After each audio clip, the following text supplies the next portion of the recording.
사랑의 그 유치부 작은 제자 훈련 학부모님들 반갑습니다. 지난 한 주간 동안 잘 지내셨나요? 오늘은 팔과 정직하게 살아요입니다. 우리는 하루에 수많은 말들과 행동을 하며 서로에게 영향을 주고받습니다. 별다른 생각 없이 말하거나 행하는 경우도 있고 때로는 선의를 혹은 악의를 표현합니다. 그리스도인은 정직하게 살아야 하는데 우리의 말과 행동은 얼마나 성경적일까요? 이 시간을 통해서 정직이 무엇인지, 그리스도인은 왜 정직해야 하는지를 살펴보고 또 성경적으로 정직한 삶은 어떤 것인지 알아보고자 합니다. 사랑하는 아이들과 우리 모두가 그리스도인다운 정직한 삶을 살 수 있기를 소망합니다. 그럼 먼저 기도하고 시작하겠습니다. 진리와 정의이신 하나님 아버지, 오늘은 유치부 작은 제자 훈련 8번째 시간입니다. 우리를 하나님의 형상을 담은 존재로 만들어 주셔서 감사합니다. 또한 예수님을 닮아가게 하심에 감사합니다.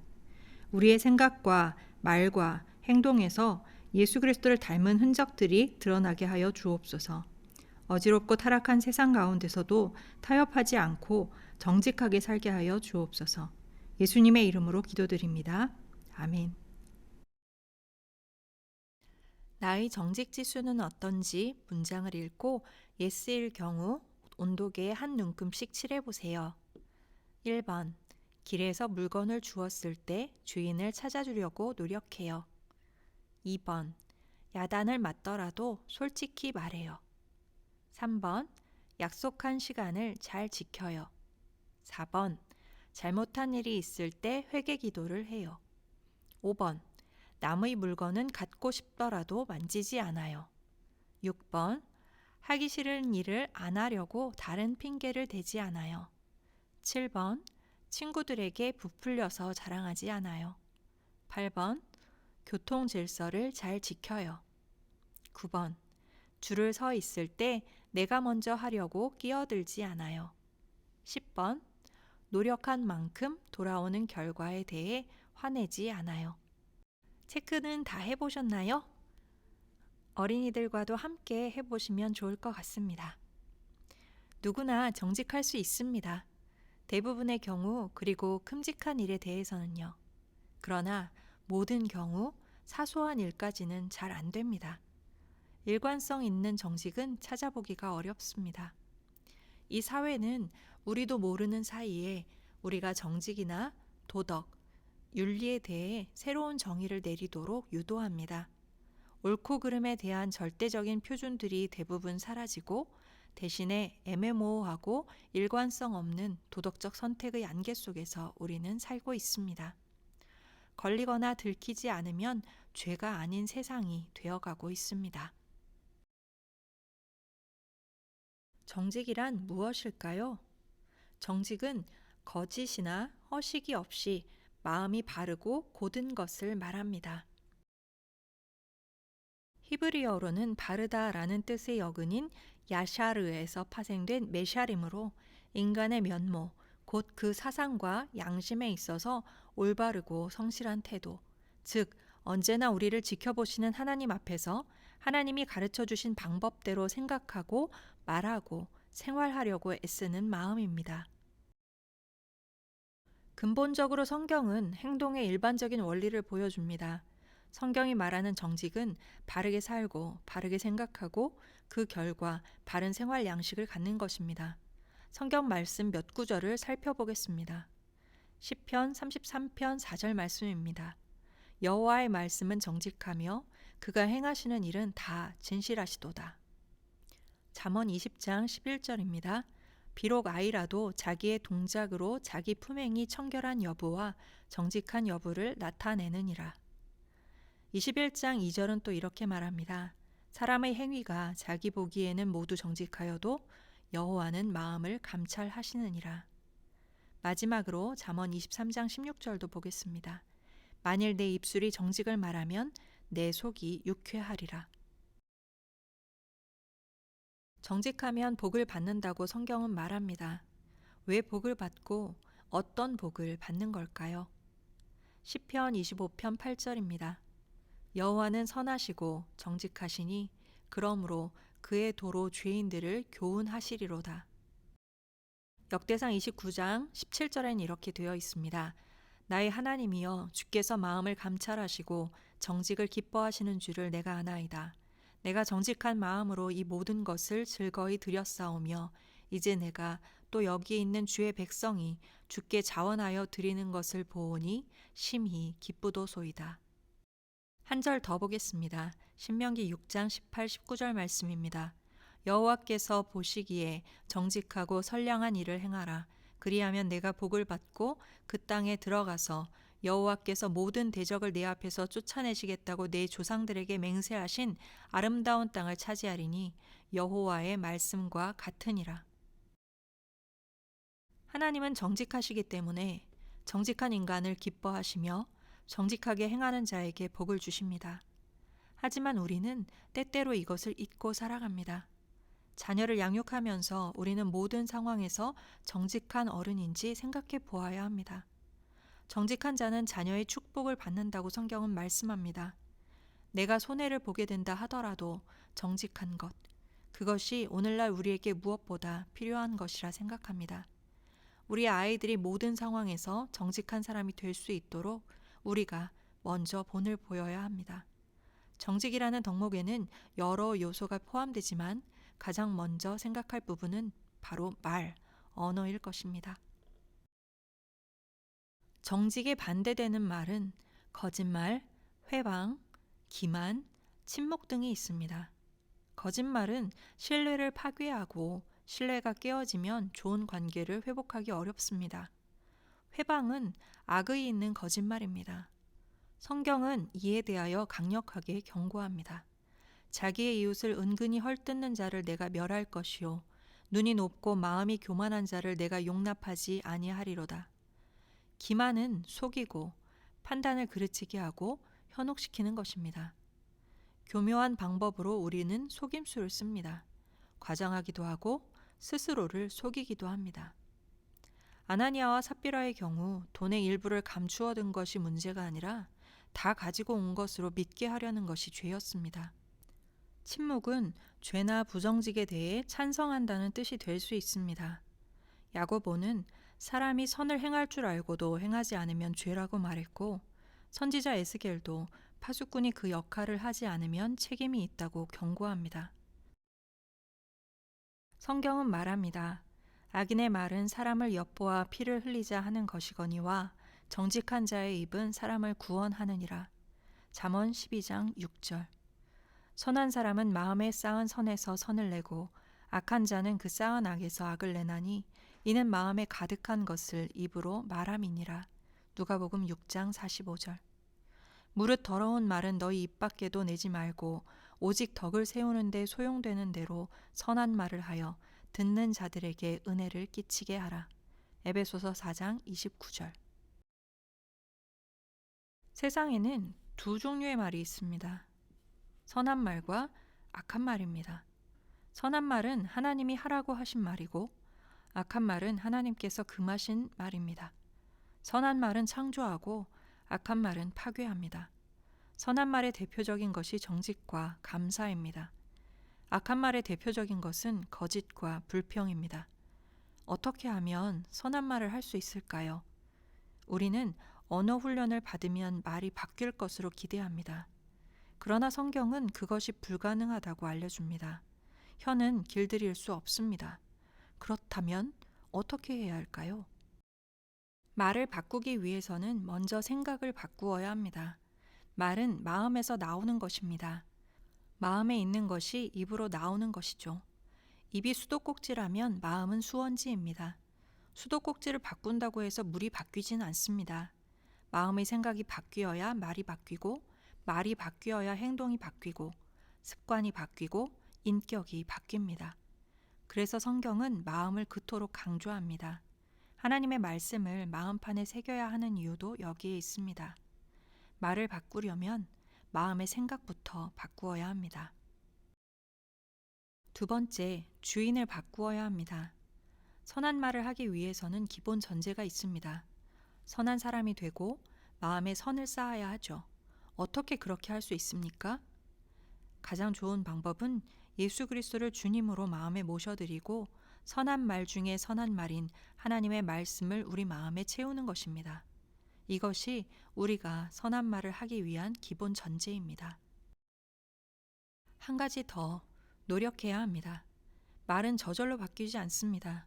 사도 바울의 말처럼 우리는 어쩌면 평생을 마음으로는 하나님의 법을, 육신으로는 죄의 법을 섬기는 이중 구조 속에서 갈등하며 살아가야 할지도 모릅니다. 이것이 예수님을 믿는 우리의 실존입니다.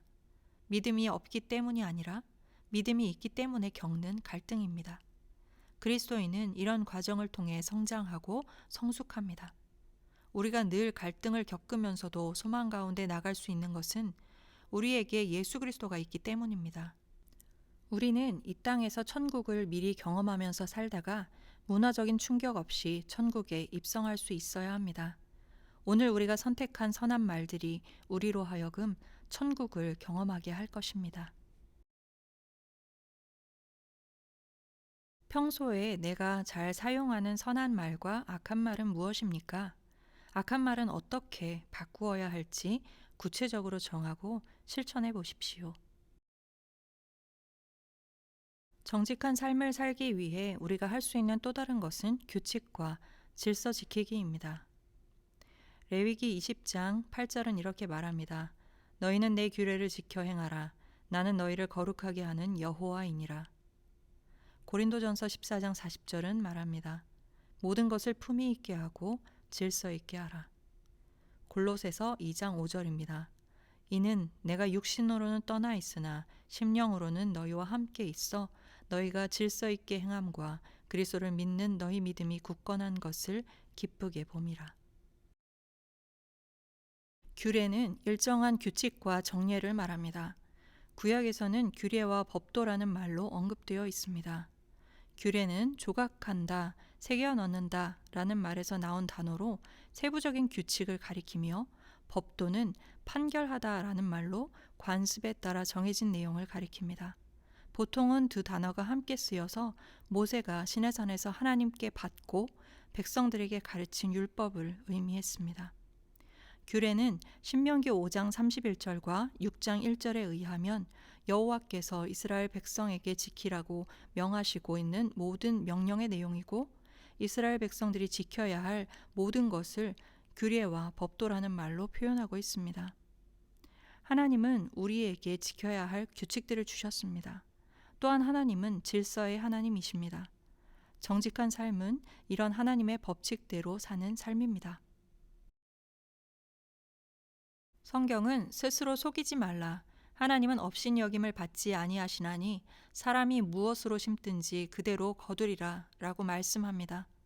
우리는 이 진리를 가정에서 강력하게 체험합니다. 자녀들이 부모의 말과 행동을 그대로 담습니다. 교통법규나 일상생활을 통제하는 규칙, 법규를 위반하는 것을 보면 자녀는 똑같이 행동합니다. 당신의 행동이 너무나 큰 소리로 외치고 있어서 당신의 말이 들리지 않는다라는 옛 격언대로 말입니다. 우리 가정에서 지켜야 할 규칙은 무엇이 있습니까? 한번 생각해 보십시오. 정직한 삶을 위해 마지막으로 생각해 볼 것은 양심 지키기입니다. 나를 훈계하신 여호와를 송축할지라 밤마다 내 양심이 나를 교훈하도다.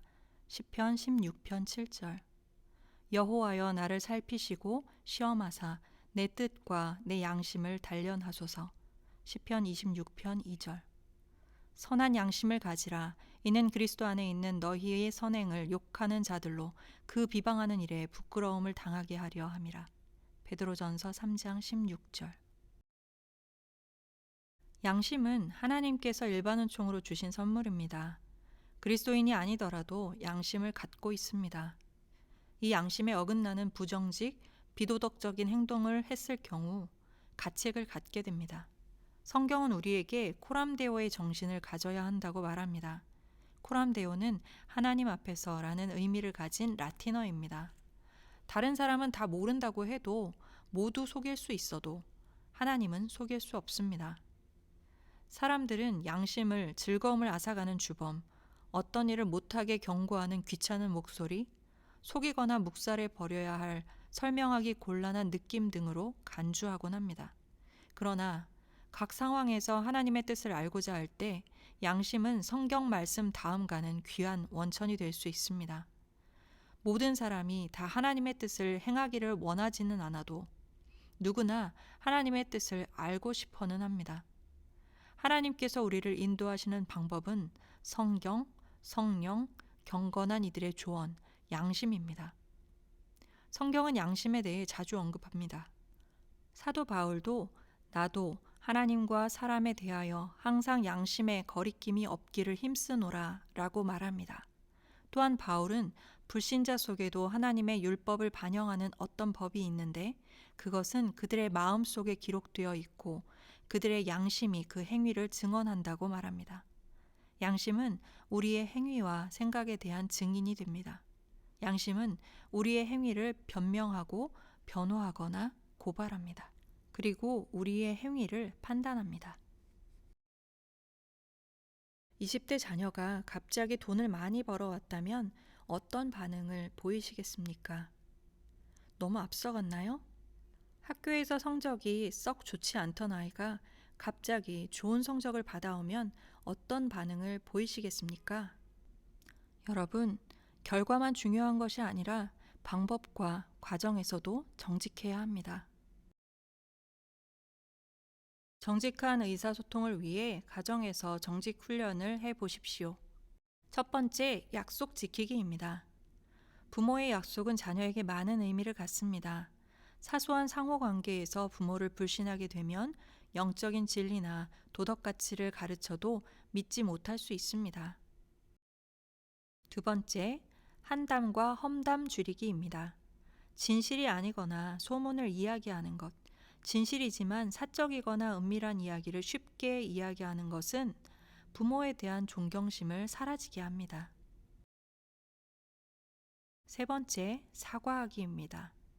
부모가 잘못했다면 자신의 잘못을 인정하고 자녀에게 사과해야 합니다. 긴밀한 관계 형성의 선행 과제입니다. 아이들은 정직이나 정의, 공평성에 대해서 매우 예리한 분별력과 관심을 갖고 있습니다. 주의 깊게 부모를 살핍니다. 하나님께서 심어주신 감각을 잘 개발해 주는 것이 부모의 책임입니다.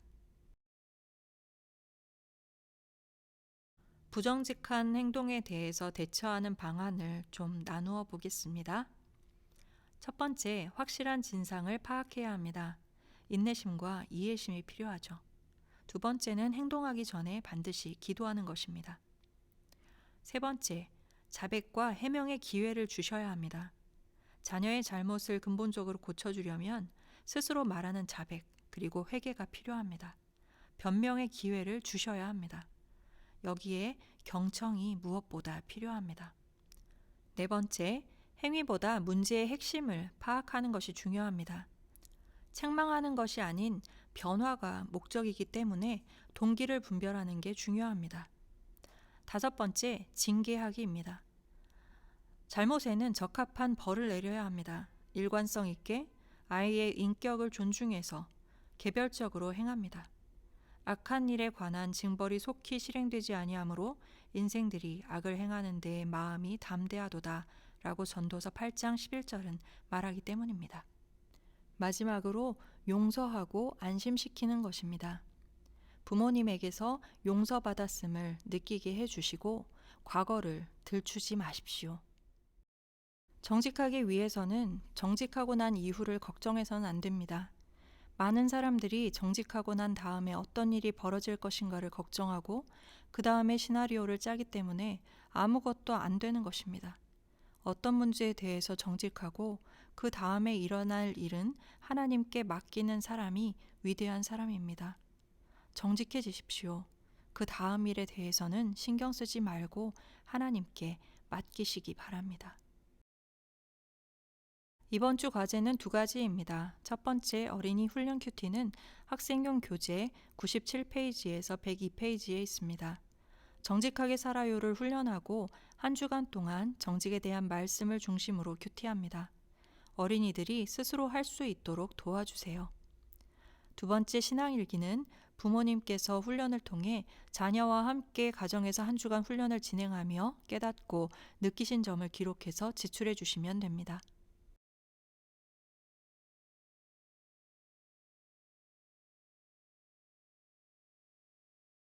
가정 예배는 가능한 온 가족이 정한 시간에 드리시기 바랍니다. 이번 과정 활동은 떨어져라입니다. 포스트잇에 부정직한 행동이나 말을 적어서 몸의 곳곳에 붙입니다. 손을 사용하지 않고 움직여서 떼어내 봅니다.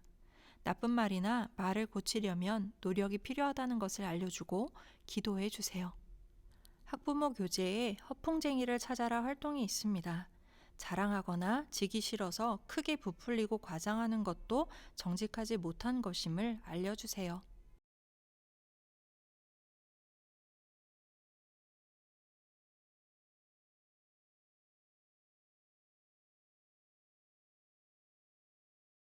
부모의 정직 서약을 함께 읽는 것으로 오늘 강의를 마무리하고자 합니다.